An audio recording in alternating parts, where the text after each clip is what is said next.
Medieval history की series में आज एक और नया टॉपिक। इससे पहले गुलाम वंश से लेकर के और मुगल वंश तक सारे के सारे टॉपिक मैं अपलोड कर चुका हूं। आज मिडवल हिस्ट्री में जो नया टॉपिक है वो है सूरी वंश।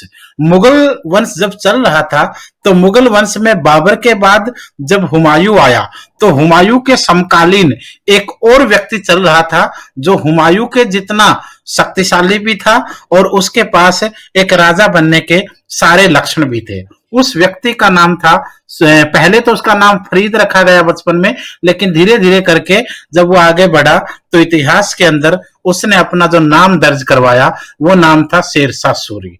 दोस्तों, जैसे ही हुमायूं का 1540 तक का कार्यकाल आपने देखा और उसके बाद सीधा 1556 में दोबारा हुमायूं आया, इस दौरान 15 साल का जो कार्यकाल है वो आपका सूरी वंश का रहेगा। हालांकि शेरशाह सूरी के बारे में कुछ चीजें आपने हुमायूं के समय भी पढ़ी हैं, लेकिन आज हम प्रॉपर शेरशाह सूरी को पढ़ेंगे और सूरी वंश का शुरू से लास्ट तक हम एक बार देखेंगे। शुरू करने से पहले तमाम प्रकार का स्टडी मटेरियल बाय कोरियर हमारा पूरे भारत में जाता है, चाहे वो कोई भी एग्जाम क्यों ना हो, CTET, DSSB, KVS, NVS, UGC NET, सबके लिए आपके लिए अवेलेबल होता है। जो इस नंबर पर कॉल या मैसेज करके आप ऑर्डर कर सकते हैं। आइए शुरू करते हैं। सबसे पहले शेरशाह सूरी के कार्यकाल के बारे में अगर देखेंगे तो 1540 ईस्वी से लेकर 1545 ईस्वी तक ये 5 वर्ष का जो कार्यकाल है वो शेरशाह सूरी के राजा के रूप में उसका कार्यकाल है। सूरी वंश का संस्थापक शेरशाह सूरी ही था। पहला ही क्वेश्चन आता है, सूरी वंश के संस्थापक का नाम बताओ, तो आपका आंसर होगा शेरशाह सूरी। इसका बचपन का नाम फरीद था। कई किताबों में फरीद मिलता है लेकिन एग्जैक्ट वर्ड जो है फरीद है। तो शेरशाह सूरी के बचपन का नाम आपका फरीद रहेगा। उसे एक बाघ मारने के लिए शेर खान की उपाधि मिली थी और शेर खान की उपाधि उसको दी थी बिहार के गवर्नर थे बाबर खान लोहानी। बाबर खान लोहानी जो बिहार के गवर्नर थे उस समय उस एरिया में, उसने शेरशाह सूरी को शेर खान का टाइटल दिया था, उपाधि दी थी। एक लार्ड मलिका थी जो कि चुनार के किलेदार ताज खान की विधवा थी। उससे शेर खान ने शादी कर ली थी और चुनार के किले पर अधिकार कर लिया था।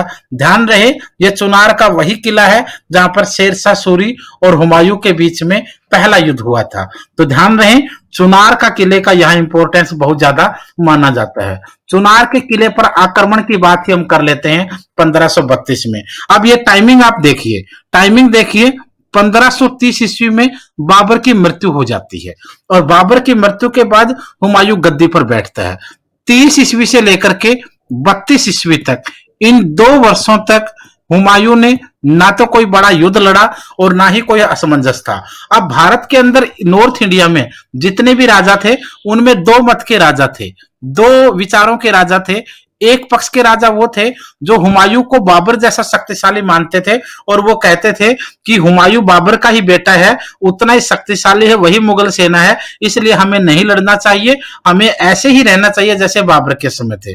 दूसरे पक्ष के राजा वो थे जो ये कहते थे कि बाबर था, हुमायूं है, हुमायूं उतना शक्तिशाली नहीं है जितना बाबर था, तो इसलिए हमें उससे लड़ना चाहिए और हम अगर आजाद हो जाएंगे तो बड़ी अच्छी बात है और अगर हार जाएंगे तो फिर माफी मांग लेंगे और हुमायूं हमें माफ कर देगा। यानी ये वो लोग थे जो ये कहते थे कि हमारी शक्ति की आजमाइश करने में क्या जाता है, अगर जीत गए तो हम राजा बनेंगे और हारे तो फिर जिस पद पे हैं वहां तो शायद बच ही जाए। तो शेरशाह सूरी जो है वो इस सेकंड विचार के लोगों में था। शेरशाह सूरी ने उस समय कोशिश की हुमायूं के साथ टकराने की। चुनार के किले के ऊपर शेरशाह सूरी का अधिकार था और इसी समय उसने अपने आप को स्वतंत्र घोषित कर दिया। जिसने बाबर के समय में गुलामी स्वीकार कर ली थी, उसी शेरशाह सूरी ने अपने आप को आजाद घोषित कर दिया। अब बारी किसकी थी? अब बारी हुमायूं की थी। हुमायूं के लिए यहां 2 मौके थे। एक ये था कि वो शेरशाह सूरी पर आक्रमण करे, उसको हराए और उससे दोबारा गुलामी स्वीकार करे, जिससे बाकी सारे छोटे छोटे राजाओं में यह मैसेज जाएगा कि कोई अब लड़ा तो हुमायूं उसका वही हाल करेगा क्योंकि हुमायूं बाबर से कम नहीं है। दूसरा इसका पक्ष यह था कि हुमायूं अगर कुछ भी नहीं बोलता तो शेरशाह सूरी तो राजा हो ही जाता, बाकी सारे राजा भी हुमायूं के खिलाफ विद्रोह कर देते और ये मुगल सिंहासन और जब मुगल राज्य जो बाबर ने इतना मुश्किल से संजोया था वो सारे का सारा भी एक प्रकार से बिखर जाता, ये स्थिति आ सकती थी। तो इसके समय क्या किया, हुमायूं ने चुनार के किले के ऊपर आक्रमण कर दिया और शेरशाह सूरी और हुमायूं का यहां पर युद्ध हुआ। इस युद्ध में शेरशाह सूरी की हार हुई, हुमायूं की जीत हुई। इस हार के बाद शेरशाह सूरी के काफी सारे किले जो थे, यह आक्रमण हुमायूं द्वारा शेरशाह सूरी पर किया गया था, जिसमें शेरशाह की हार हुई थी और उसको हर्जाने के रूप में अपने कई किले हुमायूं को देने पड़े थे। अब हुमायूं ने उसको माफ कर दिया, उसके कई सारे किले ले लिए और किले ही एक राजा की शक्ति होती थी।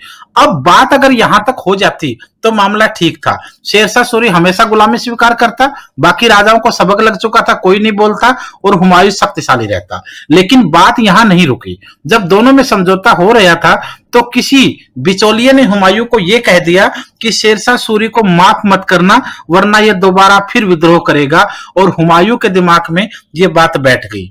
तो हुमायूं ने शेरशाह सूरी के सामने शर्त रखी कि वो उसको एक ही शर्त पे माफ करेगा कि अगर उसको माफी चाहिए शेरशाह सूरी को तो वो अपने बेटे को हुमायूं के पास गिरवी रखेगा। इससे शेरशाह सूरी ने क्या किया, शेरशाह सूरी ने अपना बेटा गिरवी रख दिया और यहां टर्निंग पॉइंट था।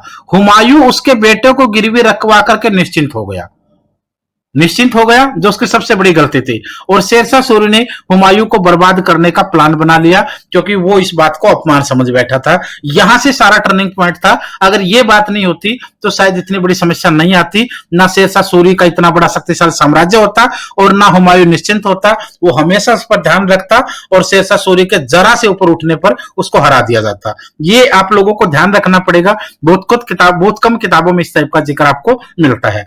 दूसरा युद्ध आपकी बात अगर करें तो वो था चौसा का युद्ध। अब 1532 से लेकर 1539 तक ये जो 7 साल थे ना, इनमें से शुरू के 4-5 साल हुमायूं ने एक नगर बसाने में गुजार दिए थे जिसका नाम था दीनपनाह नगर। वो इस नगर को बसाता रहा, पूरी ताकत लगा दी, कहीं इधर उधर नहीं देखा और इस समय में शेरशाह सूरी ने अपनी सेना खड़ी कर दी। चौसा का युद्ध शेरशाह सूरी और हुमायूं के बीच में, चौसा का युद्ध शेरशाह सूरी और हुमायूं के बीच में हुआ था, जिसमें हुमायूं की इसमें हार हुई थी और शेरशाह ने इसको जीत लिया था। जिस युद्ध में जीतने के बाद उसने शेर शाह की उपाधि धारण की थी। तो ध्यान रहिए, चौसा के युद्ध में शेरशाह सूरी जीतेगा, हुमायूं की हार होगी और यह चौसा का युद्ध 1539 में हुआ। उसके बाद आएगा बिलग्राम या कन्नौज। कई किताबों में बिलग्राम होता है, कभी कन्नौज होता है, दोनों का मतलब जो है वो एक ही है। बिलग्राम या कन्नौज का युद्ध 1540 में। पहले वाले युद्ध में बच गया था वो, उसकी जान बच गई थी, एक भिस्ती ने उसकी जान बता दी थी, नाव पार करवाने वाला जो होता, और उस समय ये बच गया था। तो दोबारा फिर युद्ध हुआ। यह युद्ध हुमायूं और शेरशाह सूरी के बीच फिर हुआ। हुमायूं की इसमें खतरनाक हार हुई और दिल्ली पर शेरशाह का अधिकार हो गया और सूरी वंश की स्थापना हो गई। सूरी वंश की स्थापना, शेरशाह सूरी का अधिकार जो है वो कन्नौज या बिलग्राम के युद्ध से होगा। और यहाँ 1540 में हुमायूं हार करके अलग अलग जगह पर भटकता रहा और 1540 से लेकर 55 तक ये हुमायूं का निर्वासन का टाइम है। वो पारस के राजा के पास गया, कहीं कहीं गया, सेनाएं बनाई और दोबारा फिर 55 में वापस आने की कोशिश हुई। तो ये आपको देखना पड़ेगा। शेरशाह सूरी के कामों की बहुत ज्यादा चर्चा होती है। शेरशाह सूरी के कामों की अगर बात करें, एक चीज और बता दूं मैं, शेरशाह सूरी के समय जो इतिहासकार था वो अब्बास सरवनी था। अब्बास सरवनी था जिसने शेरशाह सूरी के बारे में बहुत ज्यादा तारीफ की है। शेरशाह व्यक्तिगत रूप से सुन्नी मुसलमान था। शेरशाह ने लोक कल्याणकारी कार्य करते हुए सड़कों और सरायों का निर्माण करवाया था और उसने जो सड़कें और जो सराय बनवाई थी उन्हें समाज का एक प्रकार से नर्वस सिस्टम कहा गया। साम्राज्य की धमनियां, ये वर्ड याद रखना, साम्राज्य की धमनियां किसको कहा गया? सड़कों को और सरायों को साम्राज्य की धमनियां, nervous system of the empire बोला गया क्योंकि ये सबसे मेन थी। और इन्हीं सड़कों और सरायों के किनारे जगह पर बाद में डाक चौकियां भी बनाई गई थी और यहीं से इंडिया के अंदर पोस्ट ऑफिस या डाक विभाग की शुरुआत होती है। अब्बास सरवनी ने शेरशाह सूरी के साम्राज्य की तारीफ करते हुए कहा है कि शेरशाह का दरबार में और उसके साम्राज्य में इतना न्याय होता था कि अगर मतलब इतने कठोर दंड होते थे कि जो अपराधी थे वो उस दंड से घबराकर कोई भी अपराध नहीं करते थे। तारीफ अब्बास सरवनी ने की है कि अगर एक बूढ़ी और जर्जर महिला सर पर आभूषणों का टोकरा लेकर निकल जाती थी तो वो अपने घर पहुंच जाती थी। अब सोचिए, बूढ़ी और जर्जर महिला, इससे कोई कमजोर नहीं हो सकता। और आभूषणों की टोकरी का मतलब क्या है कि गहनों से कोई चीज महंगी नहीं हो सकती। और जब बूढ़ी और जर्जर महिला आभूषण लेकर के सुरक्षित घर पहुंच जाती थी तो उसके साम्राज्य में किसी प्रकार के कोई चोरी या इस तरह का कोई काम नहीं था। ये उसके न्याय की व्यवस्था और साम्राज्य देखा जाता है। शेरशाह धार्मिक रूप से सहिष्णु शासक था। इसने सैनिक व्यवस्था में अनेकों सुधार किए थे। शेरशाह ने घिसे पिटे सिक्कों के स्थान पर सोने, चांदी और तांबे के सिक्कों का प्रचलन करवाया। वह तांबे का दाम, याद रखिएगा, तांबे का दाम शुरू करवाने वाला शेरशाह सूरी था। इसके समय लगान की व्यवस्था रैयतवाड़ी थी। रैयतवाड़ी लगान की व्यवस्था थी। इसके समय में आय का सबसे बड़ा स्रोत भूमि पर लगने वाला कर था। शेरशाह बुधवार के दिन मुकदमों की सुनवाई करता था। इसने अपने संपूर्ण शासन क्षेत्र में एक समान मापतोल व मुद्रा प्रणाली को लागू कर दिया था। और इसी के समय जो टोडरमल था, जो बाद में अकबर के दरबार में नौरतन बना, वो टोडरमल भूमि सुधारक शेरशाह सूरी के दरबार में भी रहा था। ये चीज आपको देखनी है।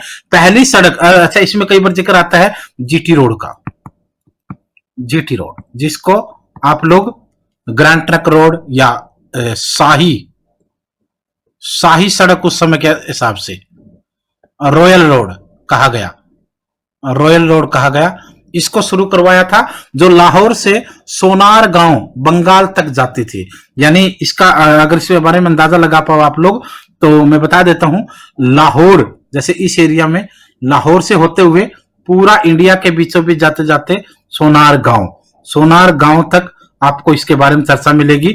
ये पूरे का पूरा इंडिया और पूरे का पूरा भारत क्रॉस करके इधर पाकिस्तान के लोहार से और लाहौर से इधर आपको बांग्लादेश के सोनार गांव तक, ये पूरे का पूरा। आज के समय अगर इसमें देखा जाए तो NH1 और NH2 का क्षेत्र काफी इस तक आता है। मलिक मोहम्मद जायसी की पद्मावत, अखरावट, बारहमासा, आखिरी कलाम, ये शेरशाह के काल में रची गई कुछ किताबें थी। मलिक मोहम्मद जायसी की पद्मावत, जिसके ऊपर पीछे एक मूवी बनी थी पद्मावती, जिसके ऊपर काफी सारा बवाल भारत में हुआ भी था। तो ये सारी चीजें यहाँ पर हुई। 1545 ईस्वी में कालिंजर फतह के दौरान इसकी मृत्यु हो गई, जहां बारूद में विस्फोट हो गया था और इन्होंने अपनी अंतिम सांस ली, परंतु इन्होंने कालिंजर का किला जीत लिया था। एक बारूद, यहाँ पर आप सोचिए जब हमला हुआ तो यहाँ पर लड़ाई के अंदर बारूद से हमला हुआ था, जो आमतौर पर बाबर से भारत में शुरुआत मानी जाती है। एक तोप का गोला फट गया जिसकी वजह से शेरशाह सूरी घायल हुआ और आखिरी में उससे इतने घाव लगे कि उसकी आखिरी में मृत्यु हो गई। ये आपका शेरशाह सूरी था। उसके बाद शेरशाह सूरी के बाद इब्राहिम सूरी, इस्लाम शाह सूरी, फिरोज शाह सूरी, मोहम्मद शाह आदिल, सिकंदर शाह सूरी और आदिल शाह सूरी, ये सारे के सारे राजा हुए, जिनके कार्यकाल 1545 के बाद आपके 1556 तक रहेंगे। इनमें सबसे इंपॉर्टेंट जो माना जाता बाकी वालों में वो आदिल शाह सूरी था। आदिल शाह सूरी का जो है वो 1556 में हुमायूं से युद्ध हुआ था, जिसमें आदिल शाह की हार हो गई और हुमायूं ने एक बार से मुगल शासन को पुनर्स्थापित कर दिया, मुगल शासन को पुनर्स्थापित किया। ये चीज आपको एक बार देख लेनी है। ये पूरे का पूरा आपका सूरी वंश था। कंप्लीट नोट्स को ऑर्डर करने के लिए हर एग्जाम के लिए